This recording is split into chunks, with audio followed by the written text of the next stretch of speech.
Welcome everybody from KS Foundation. Hello viewers, KS ফাউন্ডেশনের পক্ষ থেকে আমি জাকারিয়া খান আপনাদের সবাইকে আবারও স্বাগত জানাচ্ছি।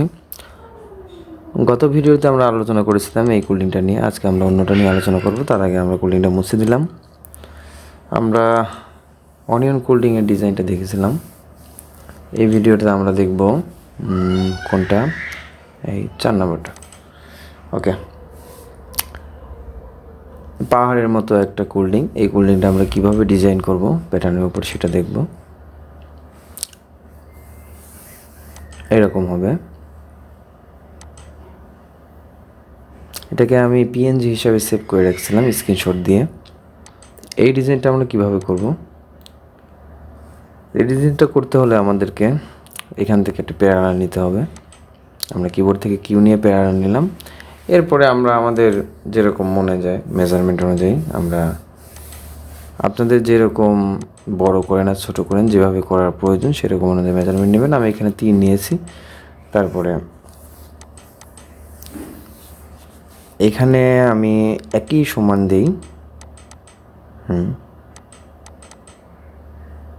আমার দেখতে হবে যে আমার এটা কতটুকু নিলে আমার বডির উপরে দেখতে ভালো লাগে। আমরা কিন্তু এটা গ্রেডিং প্যাটার্ন উপরে করতেছি। আমাদের যখন আমরা এই ডিজাইনগুলো করব তখন অবশ্যই আমাদেরকে গ্রেডিং ছাড়া যে প্যাটার্নটা থাকবে সেই প্যাটার্নের উপর করতে হবে, নয়তো বা আমাদের এই কুলিং ডিজাইনগুলো গ্রেডিংয়ের সাথে সব ভেঙে যাবে। আমরা যদি আগে মাস্টার সাইজের উপরে ডিজাইনগুলো করে নিই, তারপরে যদি প্যাটার্ন গ্রেডিং করি তাহলে আমাদের এগুলো ভাঙবে না। তো আমি এখানে একটা স্কোয়ার হিসাবে প্রতিটা ঘর নিয়েছি। এরপরে এটাকে জাস্ট এভাবে অ্যাঙ্গেল করে দেব। একদম ইজি দেখতে, যদিও কঠিন মনে হয়, কিন্তু আসলে এটা কঠিন না। যে কোনো কাজই খুব সহজ যদি আমরা সেটাকে ভালোভাবে বুঝতে পারি। তা আমি এগুলোকে এখন ত্রিভুজ আকৃতি করে নিচ্ছি।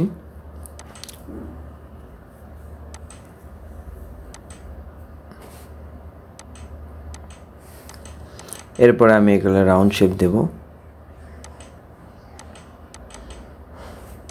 ইয়ারসি কর্নার টুলবারটি দিয়ে।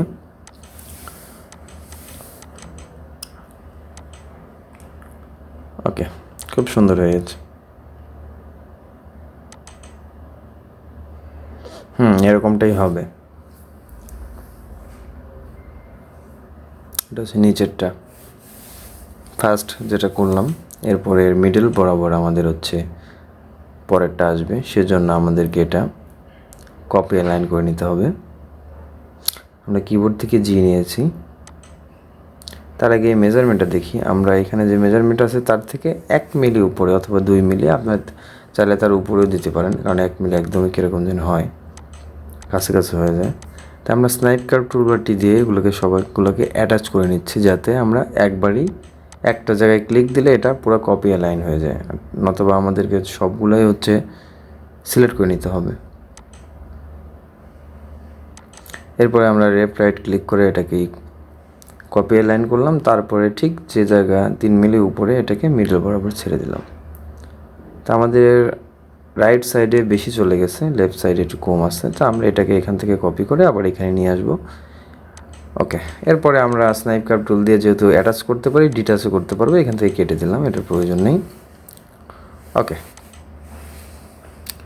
এরপরে আমাদের অপ্রয়োজনীয় যেগুলো আছে সেগুলো কেটে দেবো। আমাদের অপ্রয়োজনীয় দাগ বলতে এটা আছে, এটা আমার প্রয়োজন। এরপরে আমি আবার কপি লাইন নেব।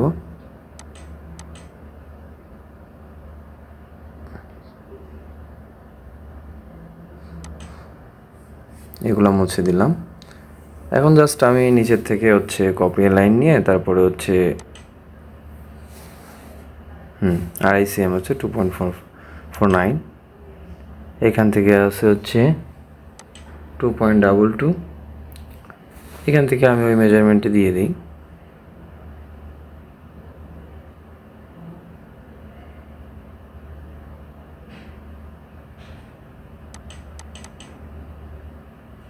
এরপরে আমরা লাইনটাকে লেফট অ্যান্ড রাইট অ্যাড করে দিলাম। এরপরে আমরা কিবোর্ড থেকে জি নিয়ে কপি লাইন করব, এরপরে আমরা ঠিক এখানে নিয়ে ছেড়ে দেব। তবে আমাদের এই দাগটা যদি আমরা একটু উপরে নিয়ে নিই, উপরে অ্যাড করে নিই, তাহলে আমাদের সুবিধা হবে, আমাদের কোল্ডিংটা কোনো এলোমেলো হবে না। ওকে, আমরা উপরে দিয়ে দিলাম মিডলের দাগটা, এরপরে আমরা সম্পূর্ণটাকে সিলেক্ট করলাম। সিলেক্ট করে এখান থেকে লেফট রাইট ক্লিক করে এটাকে নিয়ে যাব। এভাবে করে আমরা আস্তে আস্তে উপর পর্যন্ত চলে যাব। তার আগে আমরা যদি এগুলো আগে থেকে কেটে নিই, তাহলে পরবর্তীতে আমাদের আর সবগুলো কাটতে হবে না, কারণ এখান থেকে যদি আমি আবার কপি এর লাইন নিই, পরবর্তীতেও আবার এগুলো কাটতে হবে। আর এখন যদি কেটে নিই, তাহলে আমার পরে আবার যখন কপি এর লাইন নেব উপরে, তখন ওইটাকে আর কাটতে হবে না, জাস্ট মিডলটা রাখবো। ওকে, আমি আবার কিবোর্ড থেকে জি নিলাম।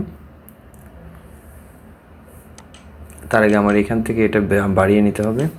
ওকে, কিবোর্ড থেকে জি নিলাম, জি নিয়ে আমার যেটা যেটা নিব সেটাকে কপি করে নিলাম।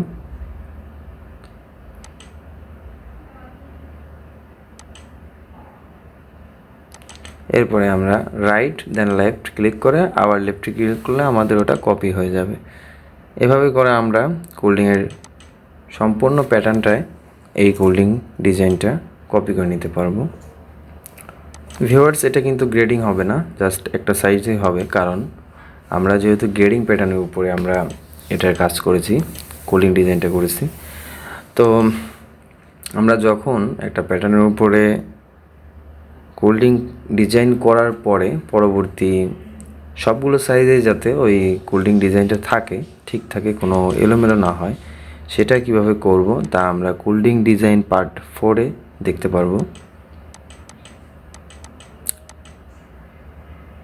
আমরা সবগুলো টিউটোরিয়ালই তৈরি করে রেখেছি, জাস্ট এর সাথে যে ভয়েসগুলো অ্যাড করা হয়নি, কারণ কাজের ব্যস্ততার খাতিরে সময় পাওয়া যাচ্ছে না, এজন্য আপনাদেরকে ভিডিও দিতে দেরি হচ্ছে। তো এখন আমরা সাইডে যে বাড়তিগুলো আছে ওগুলা স্নাইপ কার্ভ টুল বাটি দিয়ে কেটে দিতে পারি, অথবা ওইখান আমরা হচ্ছে পেন টুল দিয়ে ওটাকে সিলেক্ট করে অ্যাড করে নিতে পারি। তো আমি কেটেই দিই, কারণ অ্যাড করতে গেলে অনেক সময় শেপটা নষ্ট হয়ে যায়। তো আমি অপ্রয়োজনীয় যেগুলো আছে সেগুলো কেটে দিই। ওকে, ইরেজার দিয়ে এখন মুছে দিচ্ছি।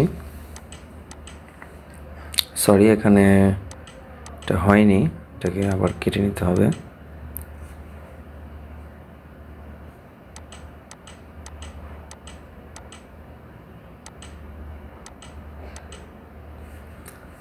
হ্যাঁ, আমাদের রাইট সাইড হয়ে গেছে, এখন আমরা লেফট সাইডে কাজ করব। তো এরকম যেগুলো আছে সেগুলা আমাদের জাস্ট একটা পয়েন্ট এখান থেকে কেটে আমরা ওটাকে নিয়ে আসবো, নিয়ে এসে এখানে অ্যাড করে দেব। তো এগুলো কীভাবে করতে হয় এগুলো তো আপনারা আস্তে আস্তে আশা করি বুঝতে পারছেন। ওইখান থেকে আমি কপি করে নিয়ে আসতে পারি, আবার চাইলে আপনারা হচ্ছে একটা দাগ টেনেও নিতে পারেন। তবে দাগ টেনে নিলে মেজারমেন্টটা মিলবে না, সেক্ষেত্রে আমাদের ওইখান থেকে কপি করে নেওয়াটাই বেটার। তো ভিউয়ার্স, এভাবে আমরা কোল্ডিং ডিজাইনের কাজ করে থাকি, আশা করি আপনারা বুঝতে পারছেন। পরবর্তী ভিডিও পেতে অবশ্যই আমাদের চ্যানেলটি সাবস্ক্রাইব করুন, লাইক কমেন্ট শেয়ার দিয়ে পাশে থাকুন। ধন্যবাদ। Thanks for watching. Please subscribe our channel.